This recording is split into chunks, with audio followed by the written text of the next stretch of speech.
Welcome to stone dictation. Dictation 5 second बाद शुरू होगा। Ready start. राष्ट्रीय सुरक्षा के लिए बड़ा खतरा साबित हो रहे 59 चीनी ऐप पर प्रतिबंध लगाकर भारत ने चीन को सख्त संदेश दिया है। भारत का यह कदम इस बात का स्पष्ट संकेत है कि चीन को उसकी हरकतों का मुंहतोड़ जवाब देने में सरकार अब हिचकिचाएगी नहीं। भारत सरकार के सूचना और प्रौद्योगिकी मंत्रालय को इस तरह के ऐप के बारे में लंबे समय से शिकायतें भी मिल रही थीं कि इन ऐपों के माध्यम से चीन भारत के चप्पे चप्पे की जासूसी तो करा ही रहा है, साथ ही वह सूचनाओं और आंकड़ों को दूसरे देशों को बेच भी रहा है। अगर ऐसा हुआ है तो यह देश की संप्रभुता के लिए गंभीर खतरा है। ऐसे में सरकार का यह कर्तव्य बनता है कि देश की एकता अखंडता को सुरक्षित रखने के लिए वह न सिर्फ चीन के ऐप बल्कि किसी भी देश के ऐप पर प्रतिबंध लगाए और ऐसा करने वालों के खिलाफ कड़ी कार्रवाई करे। हालांकि अब यह सवाल तो उठ ही रहा है कि अगर सरकार को पहले से खबर थी कि इस तरह के चीनी ऐप देश की सुरक्षा को संकट में डाल रहे हैं तो इन पर पहले ही पाबंदी क्यों नहीं लगाई गई। भारत में चीनी मोबाइल ही सबसे ज़्यादा इस्तेमाल हो रहे हैं। मोबाइल फ़ोन बनाने वाली चीन की सभी बड़ी कंपनियों के संयंत्र भारत में हैं और भारतीय बाज़ार की ज़रूरत को पूरा कर रहे हैं।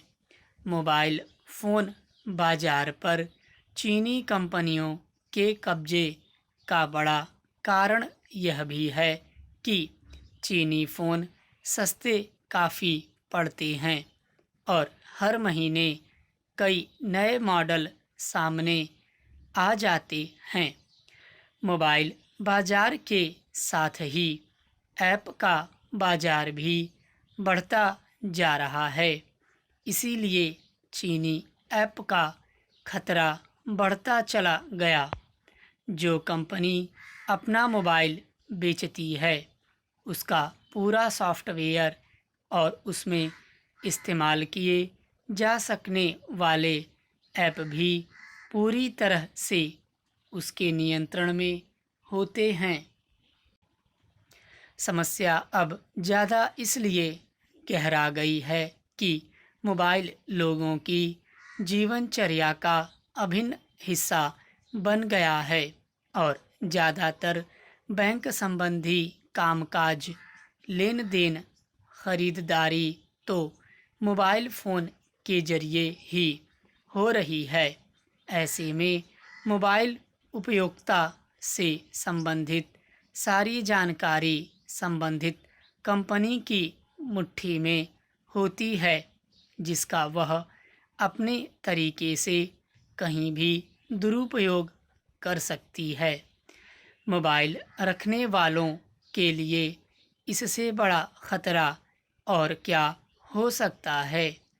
चीनी हैकर बैंक खातों में सेंध इसीलिए लगा लेते हैं कि उनके पास मोबाइल उपयोगिता की सारी जानकारी होती है।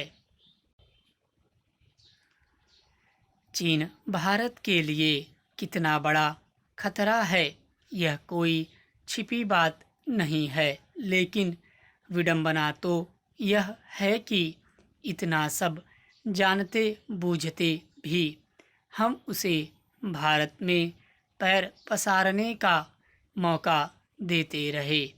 अगर समय रहते भारतीय हाथों में चीनी मोबाइल को पहुंचने से रोक लिया जाता तो शायद आज चीन के ऐपों का खतरा खड़ा नहीं होता। इस हकीकत से भी मुंह नहीं मोड़ा जा सकता कि जिस तरह चीन से चीनी कंपनियों का भारत में जाल बिछ गया है, उससे पिंड छुड़ाना आसान नहीं है, पर यह असंभव भी नहीं है। स्टॉप।